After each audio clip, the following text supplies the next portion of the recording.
दोस्तों, संपूर्ण रामचरितमानस हम अपने चैनल पर छोटी छोटी वीडियोज़ के माध्यम से आपको बता रहे हैं और हिंदी में अर्थ सहित समझा रहे हैं कि कैसे रामायण को पढ़ते हैं और समझते हैं और कैसे पढ़ना चाहिए और कैसे समझना चाहिए। तो हमने पढ़ लिया था कि हनुमान जी लंका से लौट आए हैं और सीता के बारे में प्रभु श्री राम को सारी कहानी बता रहे हैं कि कैसे कैसे सीता से मिले थे। उन्होंने चूड़ामणि दिया था, चूड़ामणि ला के दे दिया, और उन्होंने जयंत के पुत्र की कथा बताई थी माता सीता ने कि आपने कैसे उसने एक चोंच मारी थी मेरे पैर में और आपने एक सरकंडे का बाण ऐसा अभिमंत्रित करके छोड़ा कि वो तीनों लोगों में भासता रहा, लेकिन उसे कोई किनारा नहीं मिला। अब उसके बाद से आज की रामायण का सुंदरकांड शुरू करते हैं दोहा 32 से। दोहा 32 में कहते हैं कि सुने प्रभु बचन बिलो की मुख गात हरसि हनुमंत चरण परयउ प्रेमा कुल त्राहि त्राहि भगवंत। अर्थात प्रभु के वचन सुनकर और उनके प्रसन्न मुख तथा अंगों को देखकर हनुमान जी हर्षित हो गए और प्रेम में विकल होकर हे भगवान मेरी रक्षा करो, ऐसा हनुमान जी कहते हुए उनके चरणों में गिर गए। रक्षा करो कहते हुए श्री राम जी के चरणों में गिर पड़े। और आगे बार बार प्रभु चहि उठावा प्रेम मगन तहि उठब न भावा प्रभु कर पंकज कप के सीसा सुमिर सुदशा मगन गौरीसा। प्रभु उनको बार बार उठाना चाहते हैं, परंतु प्रेम में डूबे हुए हनुमान जी को चरणों से उठना सुहाता ही नहीं। वो चाहते हैं कि मैं प्रभु के चरणों में ही गिरा रहूं। प्रभु कर कमल हनुमान जी के सिर पर है। उस स्थिति का स्मरण करके शिव जी प्रेम मग्न हो गए।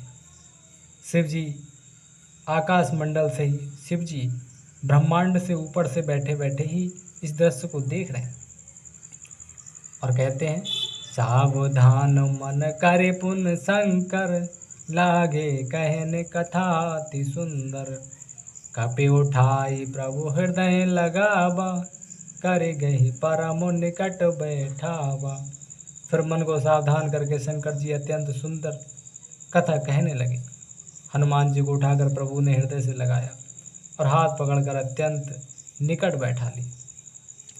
कहो कपि रावण पालित लंका कहि विधि दयहु दुर्ग अति बंका प्रभु प्रसन्न जाना हनुमाना बोला बचन विगत अभिमाना। हे हनुमान, बताओ तो रावण के द्वारा सुरक्षित लंका और उसके बड़े बांके किले को तुमने किस तरह जलाया। हनुमान जी ने प्रभु को प्रसन्न जाना और वे अभिमान रहित वचन बोले। शाखा मृग कै बड़ि मनुसाई शाखा ते शाखा पर जाई नागे सिंधु हाटक पुरजारा निश्चर गण विद विपिन उजारा।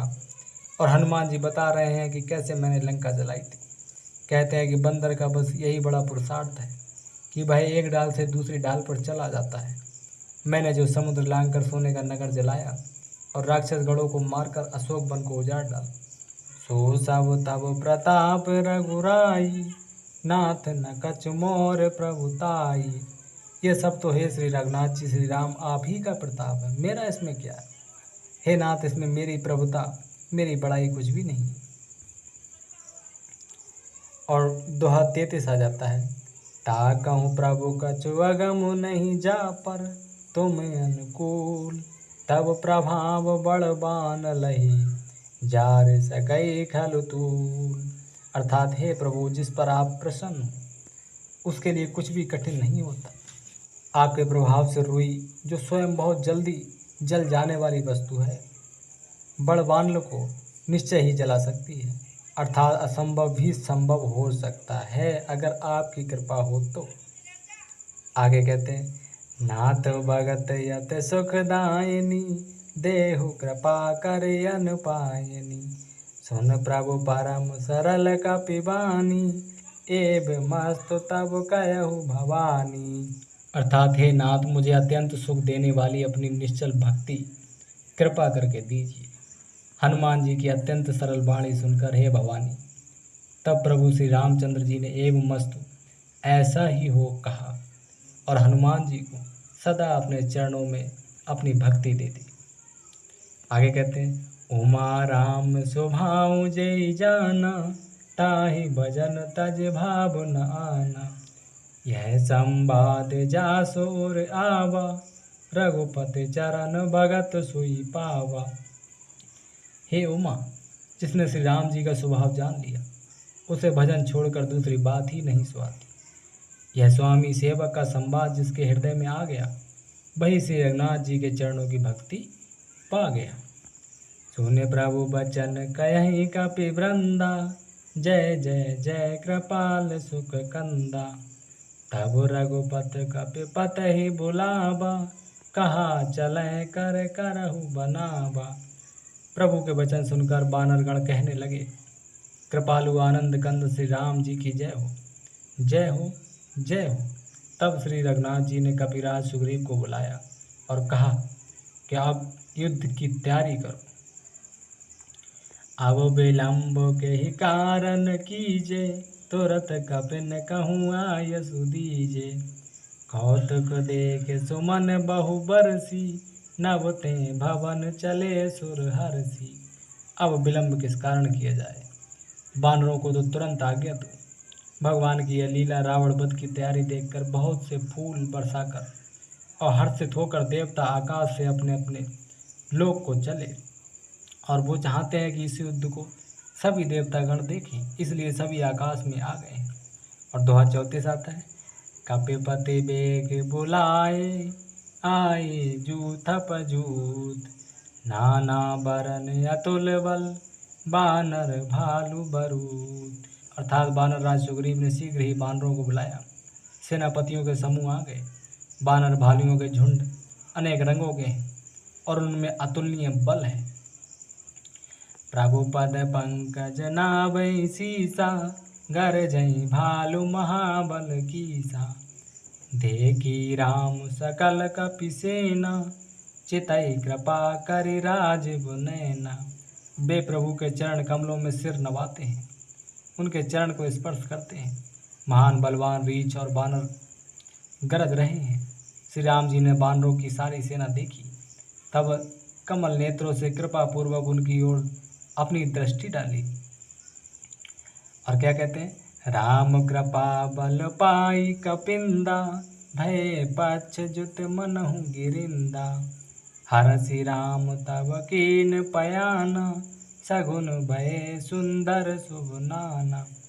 राम कृपा का बल पाकर श्रेष्ठ वानर मानो पंख वाले बड़े पर्वत हो गए, उनमें अत्यंत बल आ गया है। तब श्री राम जी ने हर्षित होकर प्रस्थान, जिसे कूच कहते हैं, कूच करने का आदेश दिया और अनेक सुंदर और शुभ शगुन हुए। जासु सकल मंगलमय कीर्ति, तासु पयान सगुन यह नीति। प्रभु पयान जाना बै देहि, फरक बाम अंग जन कह देहि। जिनकी कीर्ति सब मंगलों से पूर्ण है, उनके प्रस्थान के समय सगुन होना स्वाभाविक है। यह नीति है, लीला की मर्यादा है। प्रभु का प्रस्थान जानकी जी ने भी जान लिया। उन्हें पता चल गया कि प्रभु अब आ रहे हैं। उनके बाएं अंग फड़क फड़क कर मानो कह देते थे कि श्री राम जी आ रहे हैं। जोई जोई सगुन जान की होई, असगुन भयउ रावण सोई। चला कटुक को बर न पारा, गरजहि बानर भालू अपारा। जानकी जी को जो जो सगुन होते थे, वही वही रावण के लिए अपशगुन होते थे। सेना चली, उसका वर्णन कौन कर सकता है। बड़ी विशाल सेना थी, असंख्य बानर और भालू गर्जना कर रहे हैं। नख आयुध गिर पादप धारी, चले गगन मही इच्छाचारी। के हरिनाद भालु कपि करही, डगमगाही दिग्गज करही। नखी जिनके शस्त्र हैं, वे इच्छा अनुसार चलने वाले रीछ बानर पर्वतों और वृक्षों को धारण किए कोई आकाश मार्ग से और कोई पृथ्वी पर चले जा रहे हैं। वे सिंह के समान गर्जना कर रहे हैं, दहाड़ रहे हैं। उनके चलने और गर्जने से दिशाओं के हाथी विचलित होकर चिक्कार रहे हैं। अब आता है आगे छंद। इसको छंद कहते हैं। छापे अंक की बिंदी लगी है, इसको छंद कहते हैं। और छंद को कैसे पढ़ा जाता है, कैसे समझा जाता है, वो भी जानेंगे। करहीं दिग्गज डोल मही गिरे लोल सागर खर भरे, मन हरस सब गंधर्व सुर मुनि नाग किन्नर दुख टरे, कट कटहि मर कट बिकट भट बहु कोटि कोटि निधावहि, जय राम प्रबल प्रताप कौशल नाथ गुण गण गावहि। अर्थात दिशाओं के हाथी चिक्कारने लगे, पृथ्वी डोलने लगी, पर्वत चंचल हो गए, कांपने लगे और समुद्र खलबला उठे। गंधर्व देवता मुनि नाग किन्नर सब के सब मन में हर्षित हुए कि अब हमारे दुख टल गए। अनेकों करोड़ों भयंकर वानर योद्धा कटकटा रहे हैं और करोड़ों ही दौड़ रहे हैं। प्रबल प्रताप कौशलनाथ श्री रामचंद्र जी की जय हो, ऐसा पुकारते हुए वे उनके गुण समूह को गा रहे हैं। अगले छंद दूसरा आता है। सही सक न भार उदार अहि पति बार बार ही मोहई, गए दसन पुन पुन कमट पृष्ठ कठोर सो किम सोहई, रघुवीर रुचिर प्रयाण प्रस्थति जानी परम सुहावनी, जनु कमट खर पर सरप राज सो लिखित अविचल पावनी। अर्थात उदार और परम श्रेष्ठ एवं महान सर्पराज शेष जी भी सेना का बोझ नहीं सह सकते। वे बार बार मोहित हो जाते हैं, घबरा जाते हैं और पुनः पुनः कच्छप की कठोर पीठ को दांतों से पकड़ते हैं। ऐसा करते अर्थात बार बार दांतों को गड़ाकर कच्छप की पीठ पर लकीर सी खींचते हुए वे कैसे शोभा दे रहे हैं, मानो श्री रामचंद्र जी की सुंदर प्रस्थान यात्रा को परम सुहावनी जानकर उसकी अचल पवित्र कथा को सर्पराज शेष जी कच्छप की पीठ पर लिख रहे हों। अगले दोहा 35 आता है। यही विध जाई कृपा निध उतरे सागर तीर, जह तह लागे खान फल भालु विपुल कपिवीर। इस प्रकार कृपा निधान श्री राम जी समुद्र तट पर जा उतरे, समुद्र पे पहुंच गए। अनेकों रीछ बानर वीर जहाँ तहाँ फल खाने लगे, क्योंकि बानरों और रीछ की प्रवृत्ति ही ऐसी होती है कि वो जहाँ भी पेड़ पे फल मिलते हैं वो खाने लगते हैं।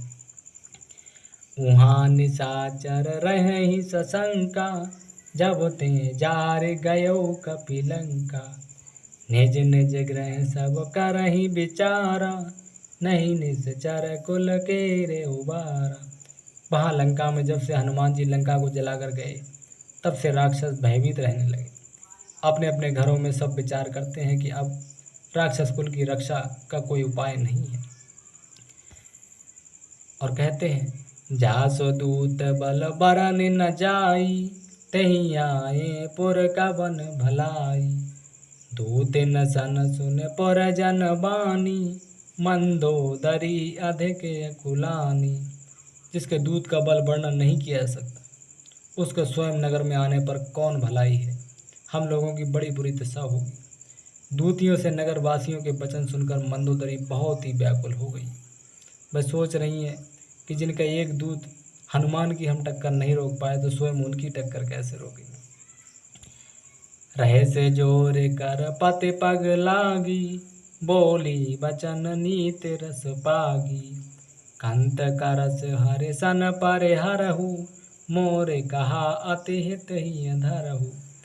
वह एकांत में हाथ जोड़कर पति रावण के चरणों में लगी और नीति रस में पगी हुई बाड़ी बोली कि हे प्रियतम, श्री हरि से विरोध छोड़ दीजिए, मेरे कहने को अत्यंत ही हितकर जानकर हृदय में धारण कीजिए।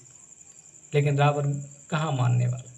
समुझत जासु दूत कई करनी, श्रवहि गर्व रजनी चर घरनी, तासु नार निज सचिव बुलाई, पठ बहु कंत जो चयहु भलाई। जिनके दूत की करनी का विचार करते ही याद आते ही राक्षसों की स्त्रियों के गर्भ गिर जाते हैं।